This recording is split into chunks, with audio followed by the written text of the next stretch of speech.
Hi, I'm Congressman Tom MacArthur, and I represent New Jersey's 3rd Congressional District, which is home to 65,000 veterans. Today's story is about one of those veterans, Ernest Kaufman. Many know Mr. Kaufman as a successful farmer who went on to be president of the Ocean County Farm Bureau, but his story goes back far before that. In 1938, he was living in Germany as a young man. On the night of Kristallnacht, the night of broken glass, when thousands of synagogues were burned down, tens of thousands of German Jews were carted away to concentration camps, Ernest Kaufman was one of them. For 4 weeks, he witnessed man's brutality against other men. And due to his family's ceaseless efforts on his behalf, he was released and permitted to emigrate to the United States. He could have stopped there.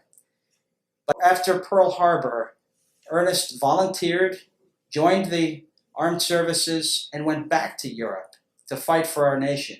He went back to Germany, where his capture would have resulted in certain death. And he went back as an intelligence officer. He served our nation, he earned a Bronze Star, and he deserves our gratitude. I hope his story today will inspire you to look at the men and women that serve our nation and to see all that they've done to restore freedom and preserve our way of life in this world. Thank you.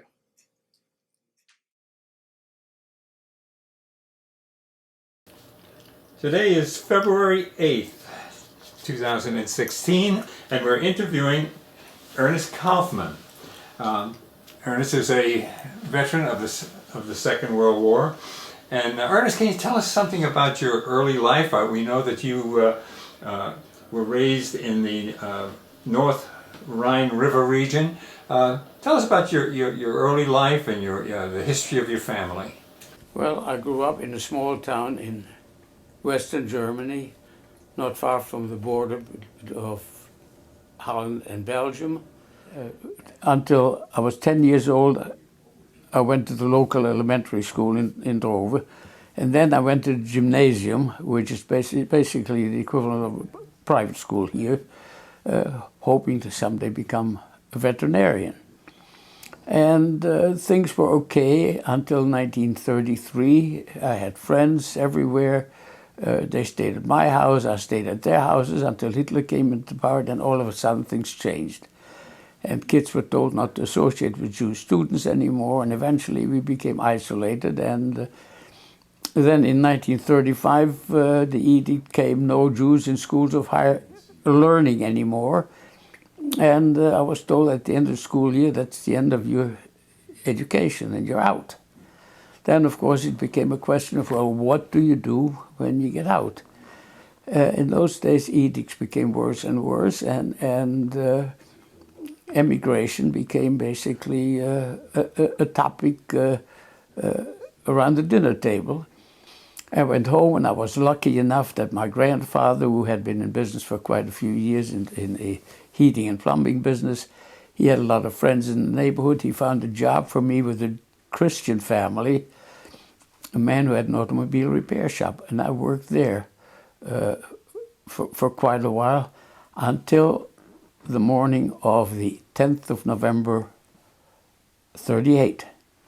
I get a frantic phone call from my sister, Ernest, go home immediately. All the synagogues are burning, and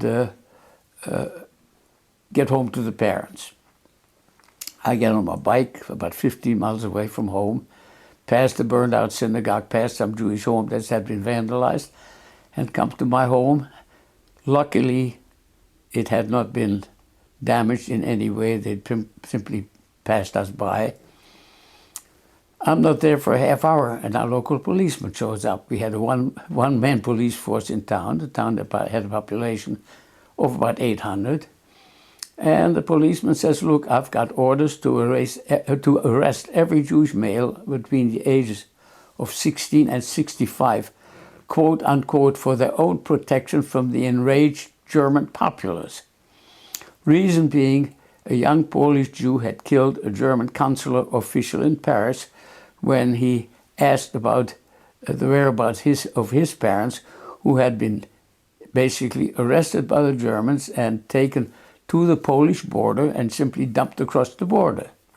Well, the kid obviously in the fight with the German consular must have had a gun or something like that and killed him.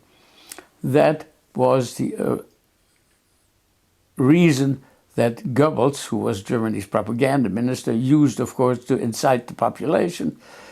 International Jewry is rising up against us, and we got to do something about it. The result was arresting probably 30 or 40,000 Jewish males between the ages of 16 and 65 and shipping them off to the various concentration camps. I mean, there was Dachau and there was Sachsenhausen and Buchenwald. They were the three that they were sent to.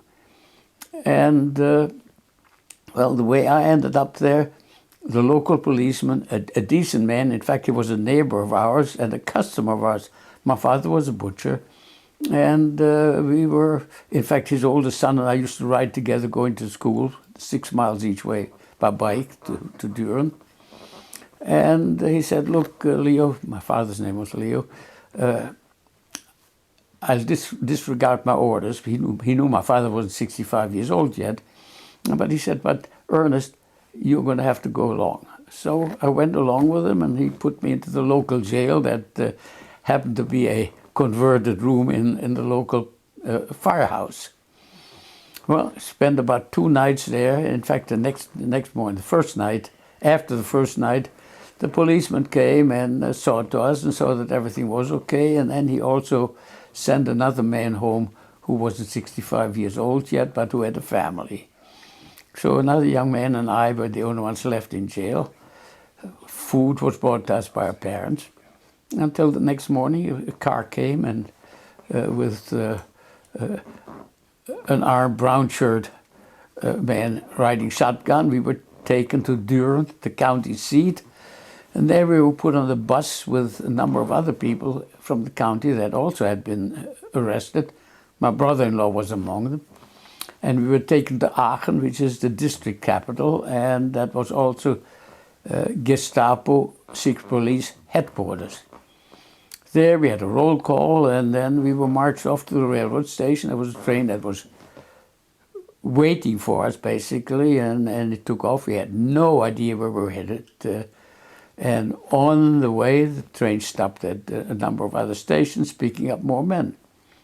Eventually, I don't know after how many hours, we ended up at Weimar. And of course, we knew what was up. Weimar is right next to the Buchenwald concentration camp. We were chased off the train. A bus took us to the camp, and there we were lined up, roll call, and the heads were shaved, and then we were marched off to barracks that I'm sure a lot of people have seen what they look like in the various camps, open on one end, and basically inside was arranged like shelving, everything layers about 2 or 3 feet one above the other, and that was our home as long as we were going to be in camp. And basically, once in camp, we were kept separate from the regular camp customers that had been there for a long time. Those were the political prisoners that they'd had there for quite some time, communists, socialists, Catholic priests, homosexuals, gypsies, you name it, Jewish people, and also regular common criminals. And they all wore a striped prison garb. We were just herded into an area surrounded by a chain link fence and barbed wire around it. And we're not made to work, we're not doing anything, we were just there and milled around every day. There was a roll call every morning. We were fed once a day, and the way that worked is we're lined up in columns. The first group of people were given a mess kit or a bowl and a spoon, and prisoners from the other camp had come in with food, and each of us got a label full of what I used to call unidentifiable slop, and ate it, standing in line, and then handing the mess kits and the bowl and spoon unwashed to the next guy behind us, and that went on until the whole group was fed. That was pretty much the daily routine. Other than that, we just milled around in camp and watched and see what went on in the other side of camp. And every now and then someone was called for an interview, but basically nothing was going on.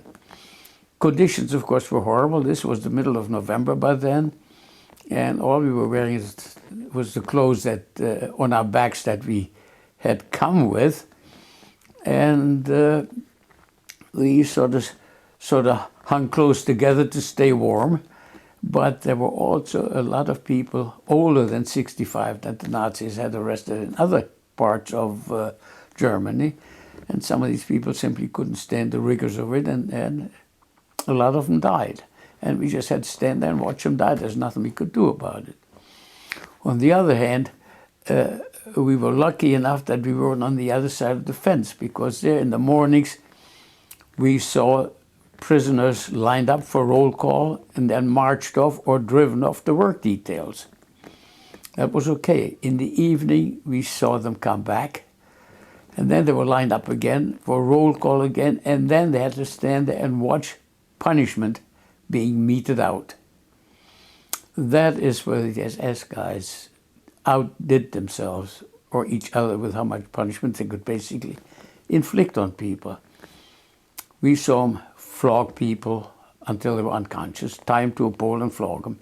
We saw them hang people. Well, we've seen people hang before. We saw them tie a man's hands behind his back, then hang him on what I thought was meat hooks, like meat hooks, on the wall until, of course, they fainted and fell, and then they cut them down. And if you think that was bad, the worst thing we saw was when they took a prisoner, stuck him into a barrel that was spiked with nails, and rolled him down the hill. And then, of course, bleeding as he was, let dogs finish him off. I mean, that's man's inhumanity in action. And the SS guards enjoyed doing what they were doing. Of course, by that time, people in Germany really didn't know what was going on in the camps, and whenever somebody was killed like this, the family always got what was supposed to be his ashes, and always with an explanation, well, he was shot while trying to escape. That was the explanation they got. Well, I was in camp for a little over 3 weeks, and we had absolutely no idea what was going on. My brother-in-law and I, we stuck together. The other man from Dover that was with us, and I also met 2 cousins of mine from other parts of Germany. That basically we were all in the same boat, and we had absolutely no idea what was to happen to us. Our families at home had been told that anybody who could prove that he would leave Germany reasonably soon would have a place to go to. Could be released from concentration camp if they could prove that they would leave Germany before too long. Well, my parents had absolutely no idea what to do. After all, we grew up in Germany. We knew nothing but German, the German language. We had no relatives outside the country to speak of. And my parents contacted a friend of mine whom I had met in Essen when I was there as an apprentice. And they contacted him. He had gone to this country. He had an uncle here who'd been here for years. And they knew his address, and they told him, look, Ernest is in concentration camp, and he needs somebody to sponsor to get out of concentration camp. Is there anything that you can do to get him out? Well, my friend John spoke to the people he was rooming with and told them, look, I've got a friend sitting in concentration camp. He needs a sponsor. He needs an affidavit of support. What can I do to help him? They told him, we'll do it. Not knowing me, they didn't know me from Adam, didn't know anything about me at all. They sent the necessary papers sponsoring me to the American consulate at Stuttgart, which is what it took. And with that information, which of course he passed on to my parents, my father went to the Gestapo and said, look here, this is what's going on. And they issued my release from concentration camp. This is how I got out after close to 4 weeks. Of course, the proviso was that I'd have to leave Germany in a reasonably short time. Now, this was December by then, and of course, the paper war usually takes a while. From the sponsors' papers went to the American consulate at Stuttgart. And fortunately, I forgot to mention this earlier, while I was in Essen at one point, I got my name, and my brother-in-law as well, on the waiting list of the German quota for immigration to the United States. Fortunately, at the time when I did this, I had no idea whether I was ever going to go there or whatnot. In those days, Palestine was still something that we hoped for because there were still some people going to Palestine. But just on a whim, I guess, we got our names on the list, and we were lucky. Well, I got called to the American consulate in April, so that was 3 months later, almost four months later. And after a thorough physical and mental exam, I got my visa with the proviso, you leave Germany within a very short time. I go home, go to the local mayor's office, mayor's office, and get my passport. Something new in the passport. Before, passports used to be typical German passports. Now there was a big J in the front, on the front cover of the passport. And there was another thing. All of a sudden, my name, instead of Ernst Kaufman, became Ernst Israel Kaufman. In other words, every Jewish male from that time on had to sign their names with the middle initial of Israel. The women's middle name became Sarah. So any document, any paper you signed had to be with this. That was my passport. Well, with the passport, and of course I don't have to tell about the anguish our families went through. My sister had left a couple of weeks before I did, luckily with my brother-in-law, who also managed to get an affidavit from some distant relatives of his he had in this country. And I left, and basically when I left at the railroad station in Cologne, my mother was too distraught to go to the station with us. And a cousin of mine came with my father to see me off at the railroad station. And I'll never forget, my father's last words to me were, "Don't do anything I'd have to be ashamed of." Now here I was an 18-year-old kid, and this is tears in his eyes. Those were the last words, and of course, there was always the hope that somehow, sometime we would see each other again, but of course, times proved differently. And at the pier in New York, I was received by John, my friend, and Ann and Joe, who were my sponsors. Well, they themselves had no place for me. They had no place and no real plans for me at that particular point, not knowing what to expect. And they found a home for me for the summer, at least this was May, at least until schools let out. They had me stay as basically a babysitter for 2 young boys. But those were my first 6 weeks in this country. When schools let out and the parents were able to come back, then they found a place for me with a friend of theirs, the Lehman House friend, a Dr. Esselstein, who had a practice, I think, in Brooklyn or wherever, but who also owned a gentleman farm in Claverack near Hudson-on-Hudson.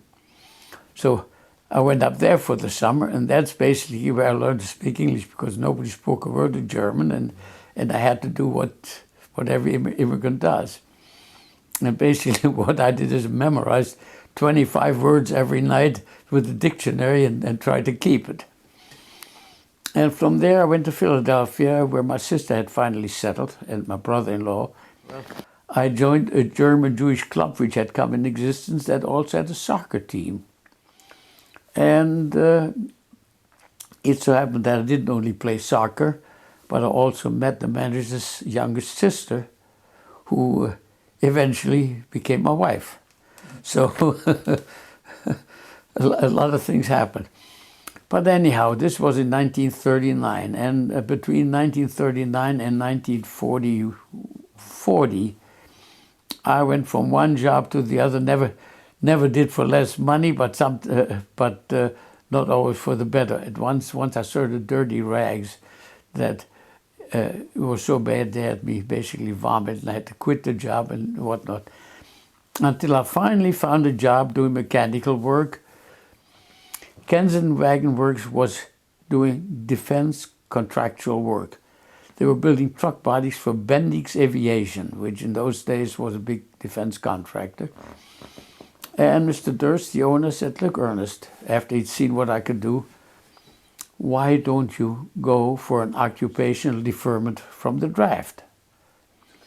At that time, I had, like everybody else, since I had gotten my green card right after I arrived in this country, I was registered for the draft. And he said, "Why don't you try to get the deferment from the draft?"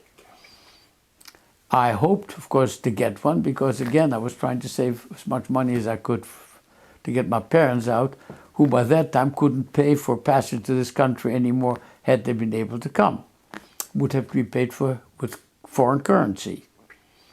So I went to the draft board, got an occupational deferment.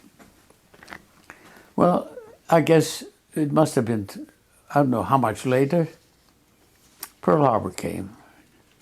December 7th, 41.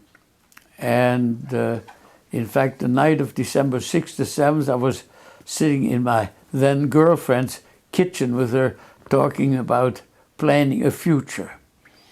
And we decided, well, you know, things are tough. I was trying to get my parents out. She had a brother who was about to get into the service and whatnot. We weren't getting anywhere. We decided not to see each other for a while. And I went home. I got home at 4 o'clock in the morning, heard the news of Pearl Harbor, get on the phone to my girlfriend and say, "Look, I'm coming right over." She says, "What are you coming over for?" So I told her about Pearl Harbor, and I said, "Look, things have changed. I'm going to enlist because I've got a reason to go and fight." Day after Pearl Harbor, I go and try to enlist. Go to City Hall, a day or two after, I forgot exactly when. Go to City Hall in Philadelphia, have a physical exam, and then there's a bunch of papers to fill out. One of them, one of the questions on one of the papers was citizenship status. I wrote in there, "applied for." Somebody looked at it.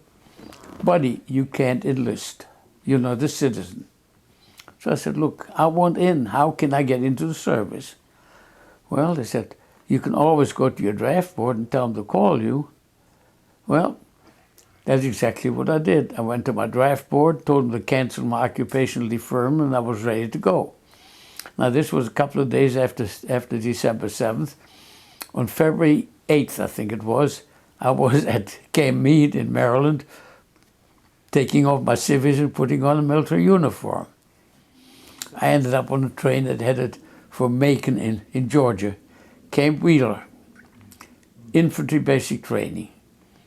Well, the usual 90 days of basic training, and after 90 days, there were a bunch of IQ tests and whatnot. Well, I'd taken some of the tests, and I was asked to go to post headquarters. "We want you to volunteer for officer training school." Well, I go to post headquarters, somebody opens my folder. "Oh, you're not a citizen. You're not eligible." Same thing as with volunteering for the service. I ended up as a replacement going to the Yankee Division, the 24th Infantry Division, the National Guard outfit in Massachusetts. In the middle of 42, Congress passed a law that anyone who had served honorably in the military for at least 6 months would not have to wait the customary 5 years that it takes for a legal immigrant to become naturalized and to become a citizen. Well, the minute my 6 months were up, I figured, why not? I applied to go to OCS. Well, it went to division headquarters. They approved it, sent the request on to Fort Benning, And the first week in January, I was on my way to Fort Benning to infantry officer training.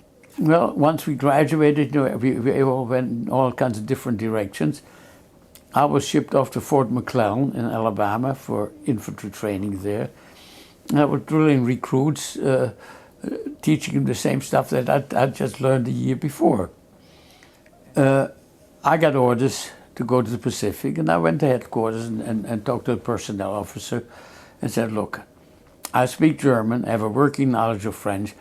What can I do in the Pacific? In Europe, I can be of use, because I didn't have to tell them I hated the Germans. And he listened, and he changed my orders, and I went to Camp Ritchie in Maryland, which was an intelligence training center, where people were trained in psychological warfare, order of battle, and weapons training, and interrogation, photo interpretation, all the things that basically fall into the intelligence sector of work. It's a rush course where some people came right from basic training, or got their basic training, and then into combat training. And well, I had that already, so basically I got the course, and right after the course was over, I was shipped over to England and became a member, in fact second in command of a prisoner interrogation team. How'd you get to England?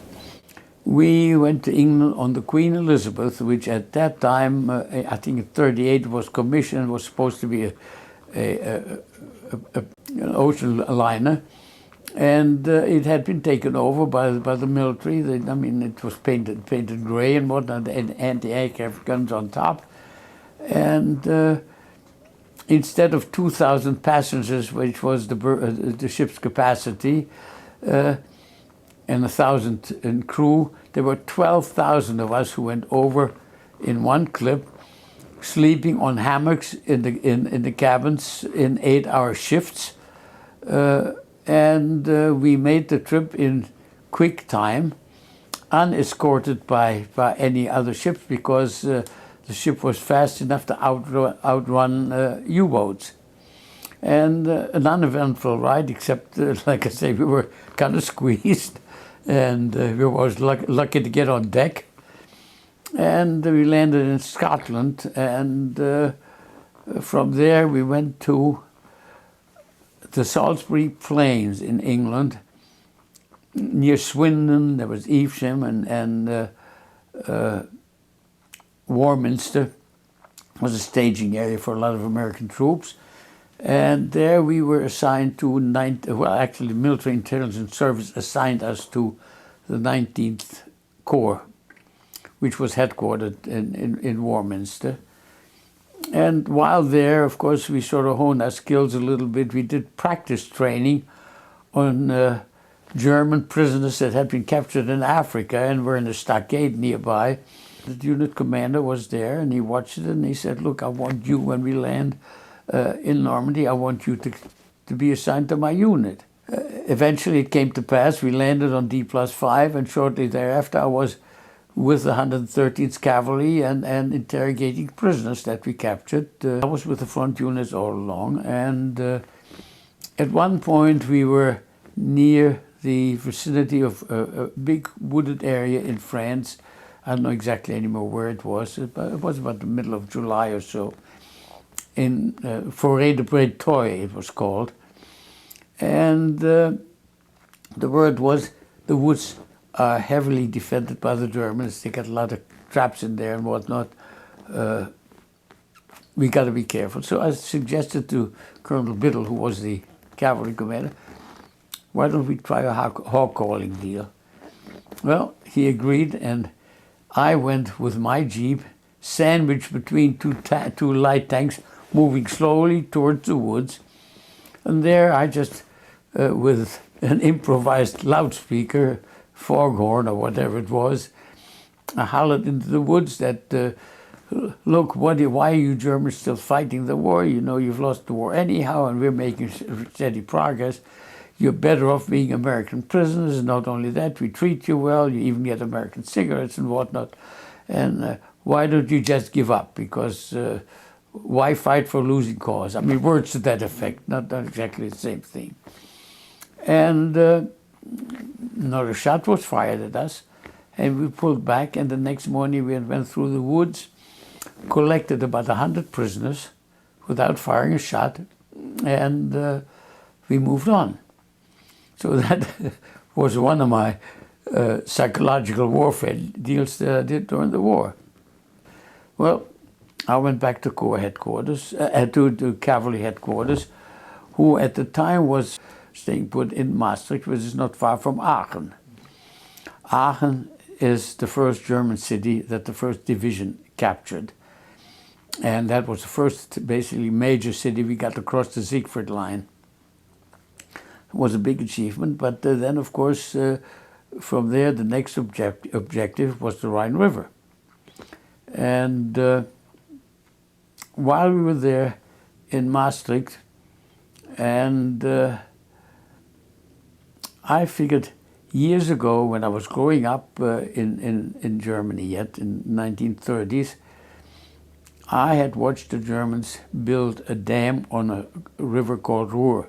Now, I had no idea what they were building it for in such haste. And I figured, well, while we're there, Aachen was in our hands, why not go and investigate? Well, with my men, I go to Aachen. We went, found the Water District Administration office, and found a safe that we blew open. You know, hand grenades do a pretty good job sometimes. I find in there a treasure trove of German military documents, which describe, first of all, how both dams, the old existing one and the new one, were built, what their capacity was, and above all, what would happen if the dams were blown. How many billions of water would cascade downriver, how long an area would be inundated, how large an area would be impassable, and all this stuff that proved to be so important that when I came back to the G2 with it, because at that time, as I said, we were at more or less at Corps headquarters, Colonel Platt sent me immediately to the Army engineer and said, tell him what you found.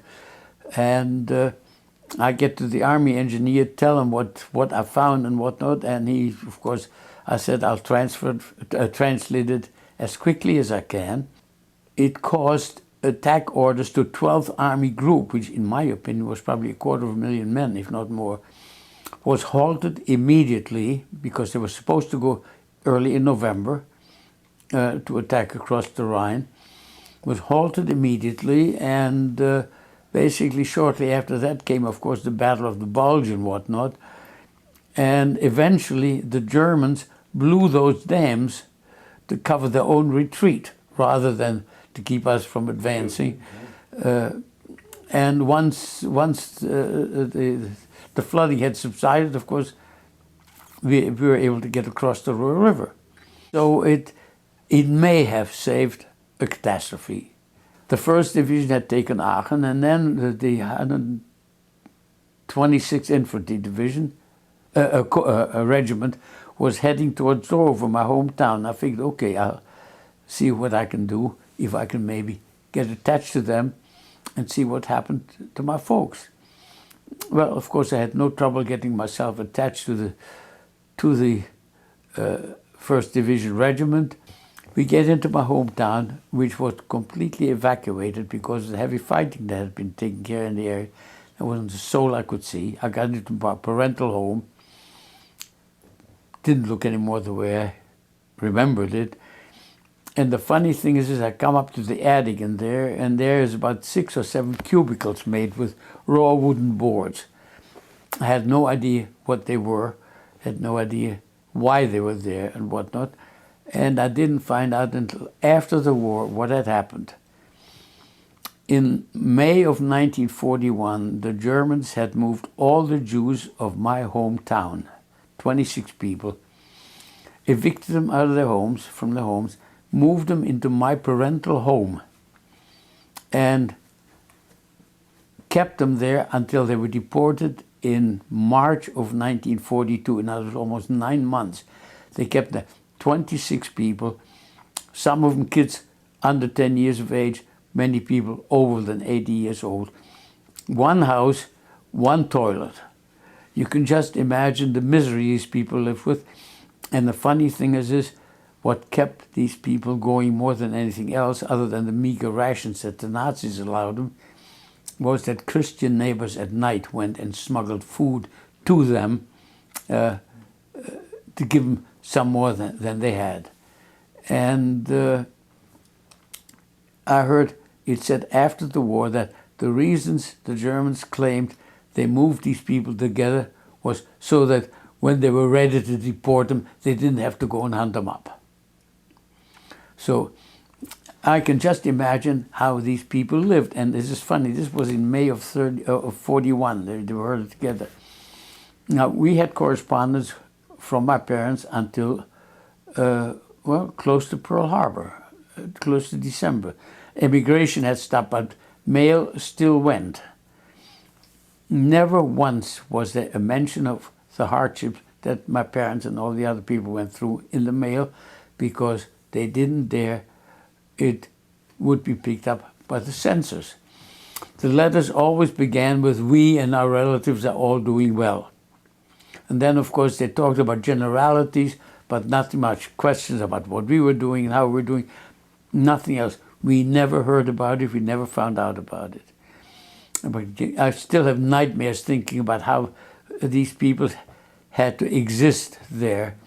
And then an even worse fate hit them afterwards, because in March of 42, they were all shipped off to a camp called Belzec in eastern Poland, near the Ukrainian border, where within a span of 9 months the Germans killed 500,000 people, men, women, and children. That was a death camp. You know, there is a distinction between death camp and concentration camp. The concentration camps are the places where the Germans basically worked people to death. They didn't kill them outright. That's the places where they give people tattoo numbers on their arms and whatnot to identify them.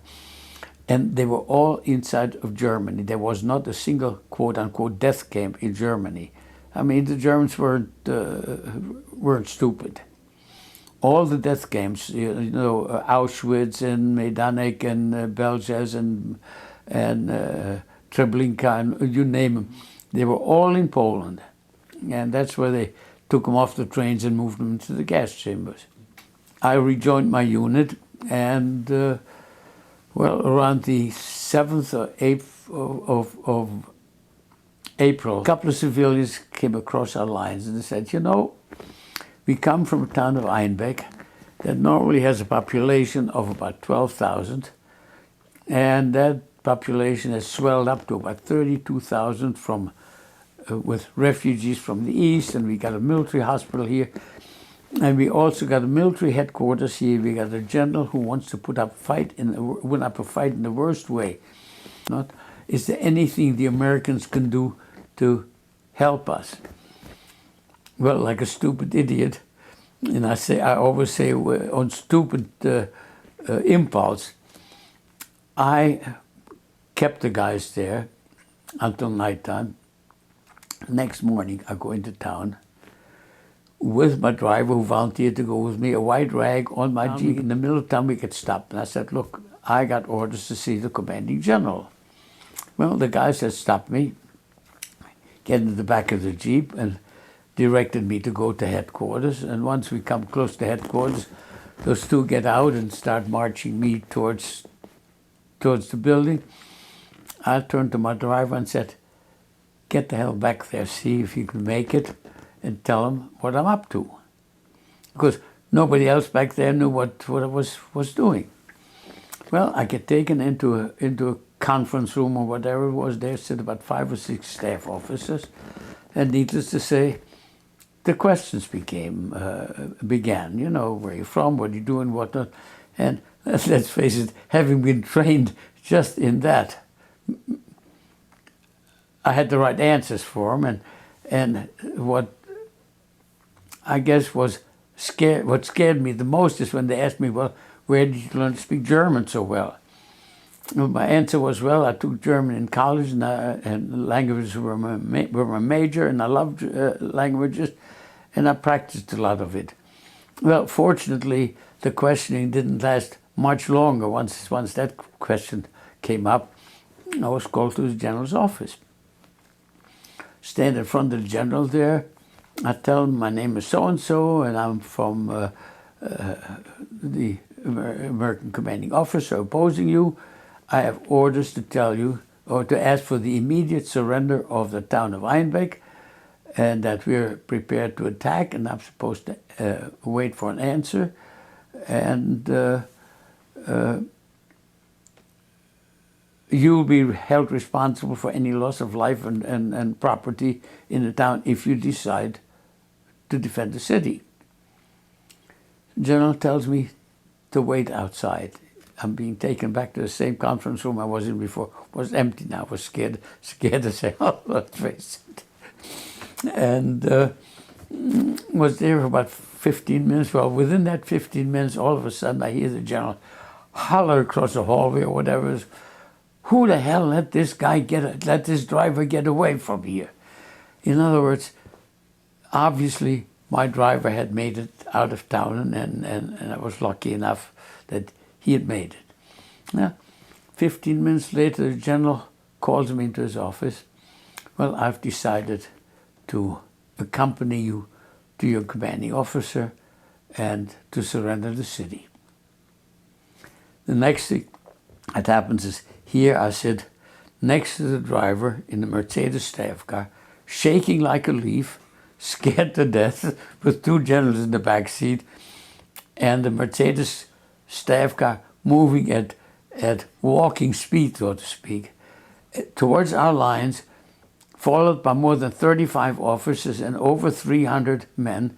Some other records said over 600 men. I don't know which was true. Anyhow, towards our line, we get into our lines, and the officers and the men are basically received and processed by an MP unit that was attached to the 113th at the time.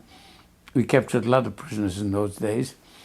And I took the two generals to the cavalry's command post to Colonel Biddle. I made a formal introduction and all that, and then I asked the generals to please surrender their weapons to Colonel Biddle. They were outraged at having to surrender at somebody of lesser rank. But of course, being the interpreter, well, gentlemen, Colonel Biddle is the commanding officer in this area, and therefore it's his responsibility, and he expects you to turn your weapons over to him.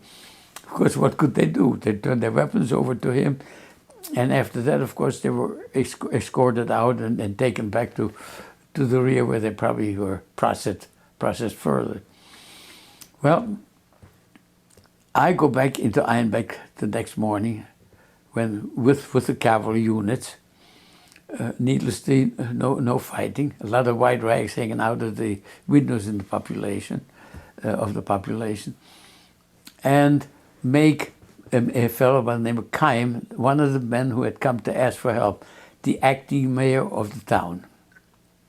The interesting thing is, 20 years later, I get a telegram from the town of Einbeck, this man still being the mayor of the town, thanking me once more for having saved the city and its population from disaster. So that was the story of the city of Einbeck. Well, of course, the cavalry moved on.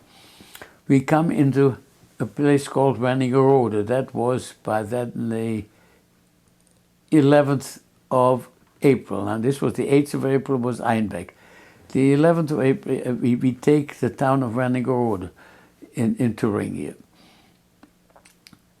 We took it the night before, we were bivouacked there, and the next morning I'm on my way to City Hall to talk to the mayor about to give the mayor instructions about where civilians were to turn in their firearms and give them some instructions of what we expected the population to do.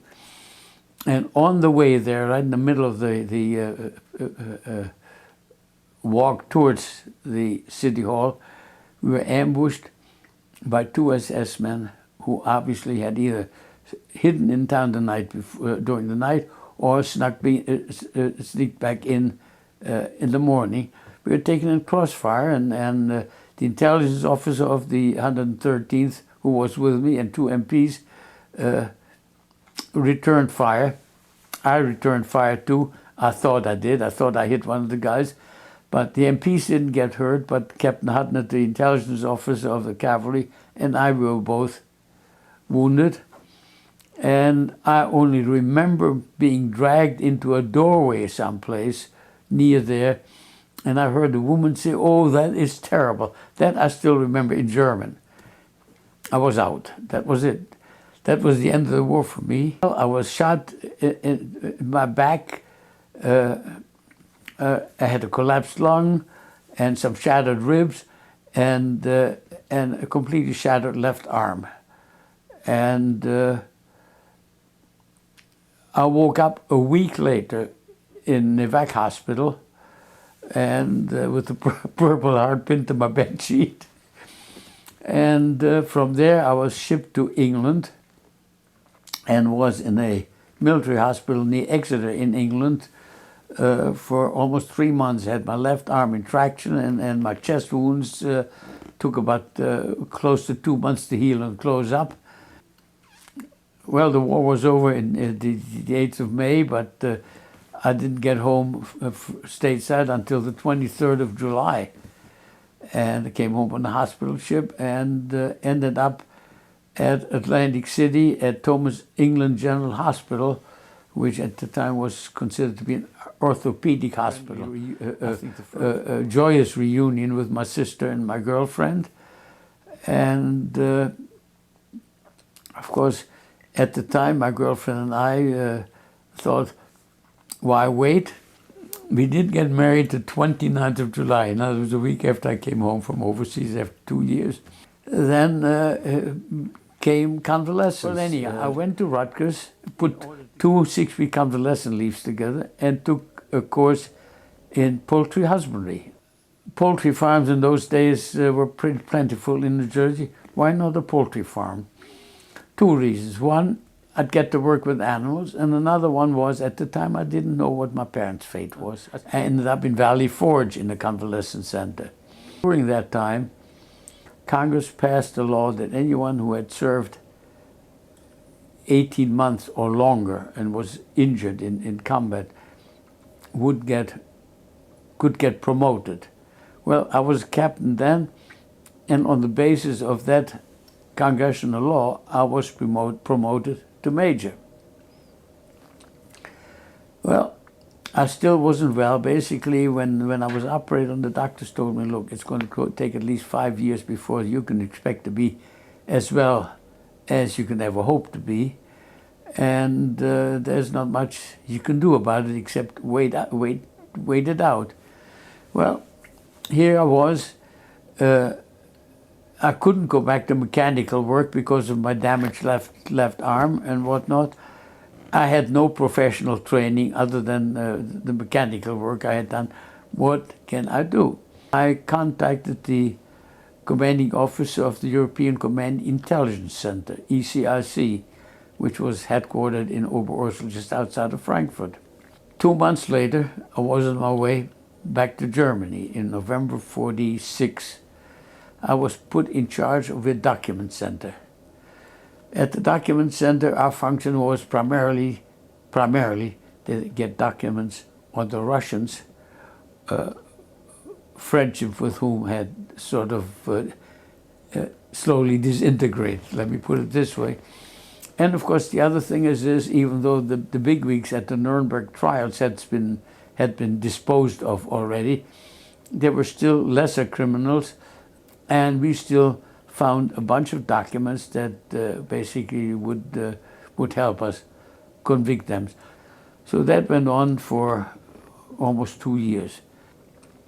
One interesting thing that I might mention here is, the way things were at ECIC or Camp King, we had a lot of the scientists that ended up in this country. We also had a lot of German military personnel there some of them that were willing to cooperate with us, and of course some of them also were the old Nazis who wouldn't. Well, there was one military officer there who happened to be from Würzburg, which was my wife's hometown. I knew it. I knew he was strictly an old Wehrmacht or an old army man, not at all a Nazi sympathizer, although he'd fought, of course. I called my wife and tell her I got a dinner guest tonight, and maybe you'll enjoy talking to him. Well, she didn't know who it was or what it was. I didn't mention it. I checked out a German military officer, take him home. He and my wife find out that they have a lot of common acquaintances and common things that they can talk about. We had dinner together. It was a real nice conversation. Well, to make a long story short, the man I had taken home was Lieutenant General Fritz Bayerlein, who was Rommel's chief of staff in Africa. And here, he was basically helping us, giving us information on the Russians. But here, I check him out, take him home to dinner, take him back to camp the same evening, and a good time was had by all. Anyhow, I get picked up on the reduction in force. I guess that's what it is. And then, of course, the first people they let go, or tried to get rid of, people who are not 100%, and I wasn't. I ended up being boarded at Walter Reed Hospital. And I was there from December until April. I went through physical therapy, occupational therapy, you name it. And finally, in early April, I go before a board and I'm being found fit for general duty. Well, to make a long story short, I got orders to go to Fort Dix, the 9th Infantry Training Division, which it was then. And there I became executive officer of a battalion in the 60th Infantry. I went out on a night maneuver on bivouac with units. It was a cold night. It was November, or was December even, of 1950. And my left arm freezes up. I can't even pull my pistol. They declared me unfit for military duty, and they recommended retirement. And I was retired for physical disability with 40% disability, which I'm carrying with me. That was the end of my military career. Now the next thing is, what do you do? I had taken the poultry courses at Rutgers, and I figured at one time or another I wasn't going to make the military my career. I was lucky in one respect. There was a Lieutenant Jack Arthur at Fort Dix who had served with me at Camp King, in other words, ECIC in Oberursel. And I had told him, look, I'm getting out of the service, I'm looking for a farm, and I don't know yet what we're going to do for a living when I get out of the service, and that's happening within a few weeks. Jack invited me to dinner in Toms River, where he lived. And while we were there for dinner, he had another couple there, and it happened to be the Ocean County agricultural agent, who is basically on the staff of Rutgers University. Well, there is a farm in New Egypt, and I can put you in touch with a feed salesman who knows about that farm. We were on the farm for almost 35 years, and starting from scratch with no chickens and room for 2,000, we ended up in the end with 45,000, capacity for 45,000 chickens. We had our own feed mill, we made our own feed. By the way, 6 tons of feed a day is what we used.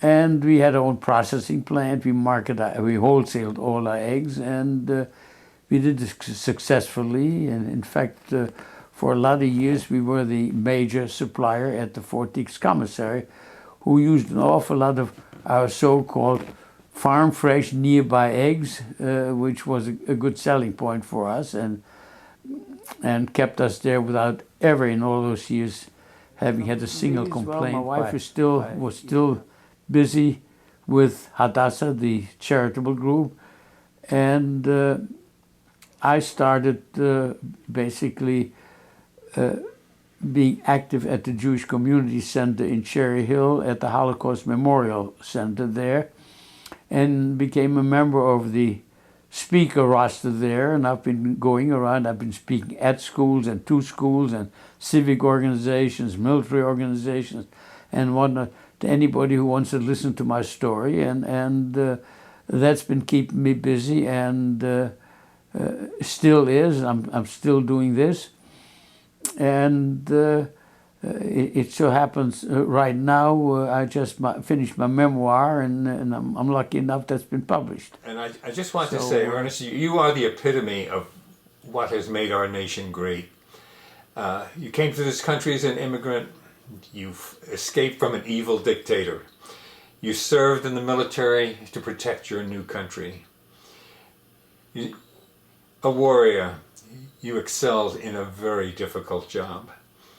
A dedicated combat soldier, you were able to save both American and German lives as the war raced to a conclusion.